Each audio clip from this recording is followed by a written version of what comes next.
Betul. Dan sekarang ini kita ingin bercakap tentang PBSMM, vaksin dan masyarakat bersama dengan Tuan Haji Hakim Hamzah, Setiausaha Agung Kehormat Kebangsaan PBSMM, iaitu di mana orang ramai yang mahu menjadi sukarelawan dalam program imunisasi COVID-19 kebangsaan kini boleh memohon menyertai inisiatif Malaysia Vaccine Support Volunteers ataupun MyVac. Assalamualaikum, selamat pagi. Waalaikumsalam, selamat pagi. Jadi Tuan Haji, sebelum kita mulakan PBSM dengan vaksin, jadi dalam setahun kita menghadapi pandemik COVID-19, apa yang PBSM lakukan?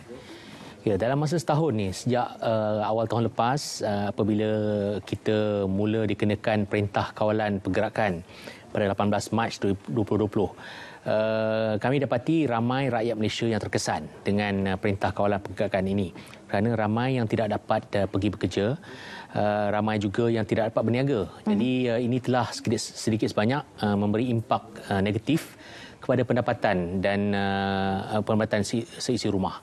Jadi ada yang menghadapi masalah untuk bagi orang putih bringing food to the table kan. Jadi kami telah melancarkan dana melalui program Respons Malaysia dengan sokongan Kementerian Kewangan Malaysia, dan kami telah mendapat sambutan yang amat positif daripada rakyat Malaysia, daripada kumpulan korporat dan pelbagai pihak lagi, NGO lain yang telah bersama-sama kerana orang Malaysia ni memang sangat pemurah. Kami dapati memang sangat pemurah dan memang sentiasa bersedia untuk membantu mereka yang memerlukan. Jadi apabila dana ni telah dilancarkan, kami telah memberi bantuan kepada frontliners dengan memberi sanitizers, face mask. Kami telah membuat face shield sendiri kerana pada awal tu banyaknya bekalan perlindungan ni di dalam kekurangan. Kalau nak beli daripada pembekal pun mengambil masa yang sangat lama. Jadi kami telah mengambil langkah untuk bekerjasama dengan para sukarelawan kami untuk membuat sebahagian daripada pakaian perlindungan ini.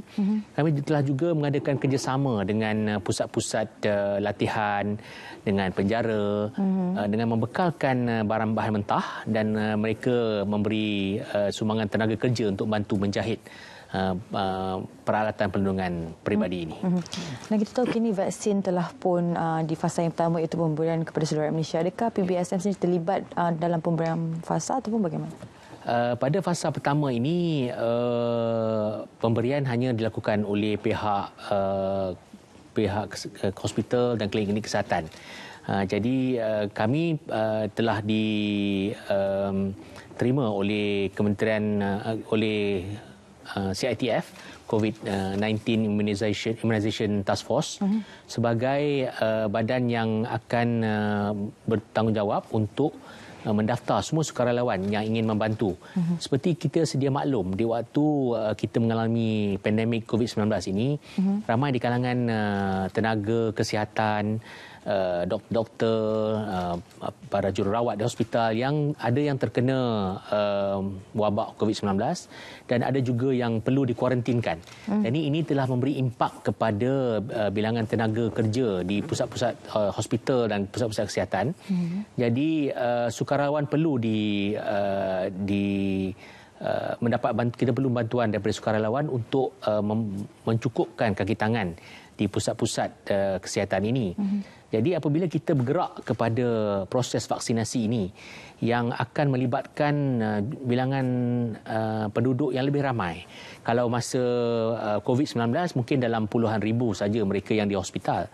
Kalau untuk proses vaksinasi kita mensasarkan sekitar 23 ke 25 juta penduduk ataupun mereka yang tinggal di Malaysia untuk divaksinasikan. Jadi kita perlu pusat pemberian vaksin yang banyak. Pada mulanya mungkin sekitar 605 pusat telah dikenal pasti, mungkin akan ditambahkan lagi. Dan kita juga perlu, kerana tempat pusat pemberian yang sungguh banyak ini, kita perlu kaki tangan yang lebih ramai. Jadi dengan platform yang telah dibina oleh Bulan Sabit Merah Malaysia dengan kerjasama KPMG, kami telah bekerjasama juga dengan Kementerian Belia dan Sukan yang telah mendaftar para sukarelawan belia mereka, dan juga dengan Kementerian Pengajian Tinggi yang telah mendaftar para mahasiswi untuk menjadi sukarelawan membantu dalam proses vaksinasi ini. Selain daripada Kementerian Belia dan Sukan dan juga Kementerian Pengajian Tinggi, Bulan Sabit Merah Malaysia melalui match ataupun Malaysian Action and Collaboration Hub, kami bekerjasama dengan pelbagai NGO untuk menambah lagi bilangan sukarelawan yang diperlukan di luar sana. Kerana kita sedia maklum apabila masa PKP dahulu, apabila kita mengadakan swab test dan sebagainya, mereka yang pendatang asing tanpa izin, mereka yang tidak berdokumen, sangat risau apabila mereka mengadakan test. Mungkin mereka takut mereka akan ditangkap, mereka diberkas dan ditahan di pusat-pusat tahanan. Jadi untuk memberi keyakinan kepada mereka yang kita memang bersungguh-sungguh untuk memastikan semua orang divaksinkan, kita perlu memberi keyakinan kepada mereka. Jadi kerjasama dengan NGO-NGO yang banyak bekerjasama ataupun banyak berhubung dan berinteraksi dengan golongan-golongan pendatang asing tanpa izin dan mereka-mereka yang tidak berdokumentasi ini amat perlu, kerana mereka lebih selesa dengan kumpulan ini. Kita tidak boleh keluar dengan pasukan yang beruniform seperti rela, polis, immigration dan sebagainya, kerana ini pasti akan menakutkan kumpulan ini.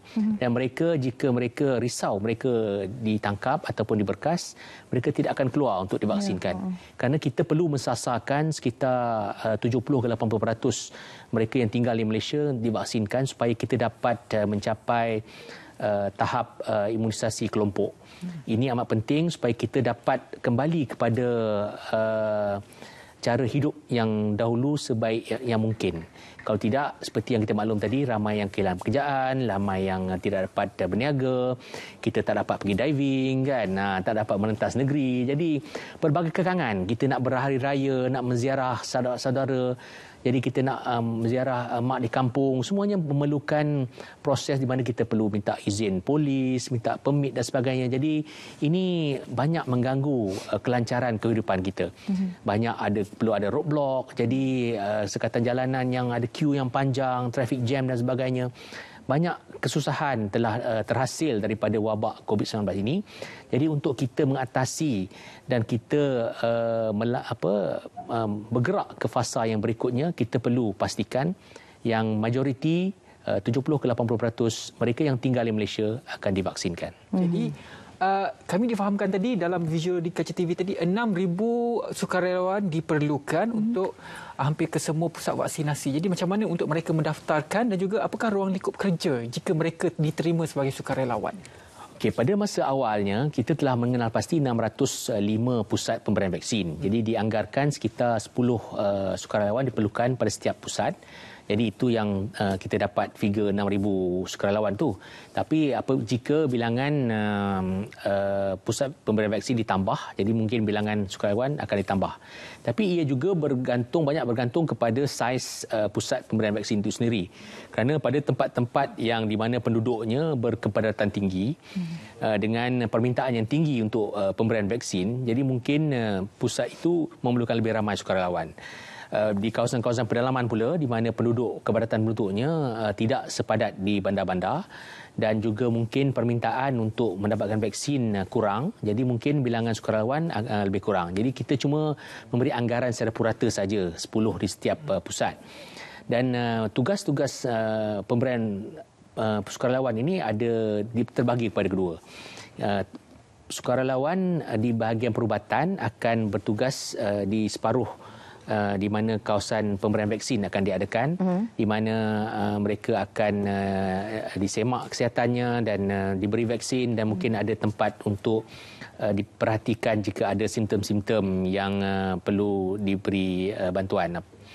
Manakala para sukarelawan yang bukan perubatan pula akan mengadakan aktiviti-aktiviti pentadbiran seperti pendaftaran mereka yang hadir, memastikan mereka mengisi borang yang untuk memberi izin mereka divaksinkan, memberi penerangan kepada mereka tentang vaksin yang akan diberikan, sama ada bahawanya ianya selamat, apakah tujuan kita untuk mencapai 70-80%, dan juga mungkin masih ada orang yang perlu diyakinkan. Kerana kami ada menjalankan survey di masyarakat di luar sana, kerana kami dapati walaupun bilangan mereka yang positif untuk bersedia untuk divaksinkan telah meningkat ke sekitar 56%.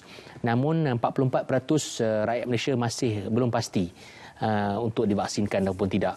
Ini berdasarkan beberapa perkara, kerana ada yang mungkin 16% fikir mungkin mereka perlu membayar untuk divaksinkan. 3% risau tentang kesan sampingan vaksin yang diberikan. Ada lagi 14% risau tentang keselamatan vaksin ini. Dan mungkin 8% risau tentang keberkesanan vaksin. Ada juga yang risau sama ada vaksin ini halal atau tidak. Jadi mereka ini perlu diberi keyakinan bahawa vaksin-vaksin ini telah diluluskan oleh WHO di peringkat dunia. Ia juga telah diluluskan oleh pihak berkuasa tempatan yang ianya selamat untuk rakyat Malaysia mengambilnya. Jadi adakah pendapat tuan sendiri, adakah rakyat Malaysia ni telah pun bersedia untuk mengambil atau menerima vaksin sendiri? Saya fikir jika kita terus-menerus memberi penerangan dengan lebih jelas, dengan lebih bersungguh-sungguh di luar sana, makin ramai akan faham tentang pentingnya pemberian vaksin ini dan betapa vaksin ini perlu dan ianya selamat untuk kita bergerak ke hadapan untuk kehidupan yang lebih selesa.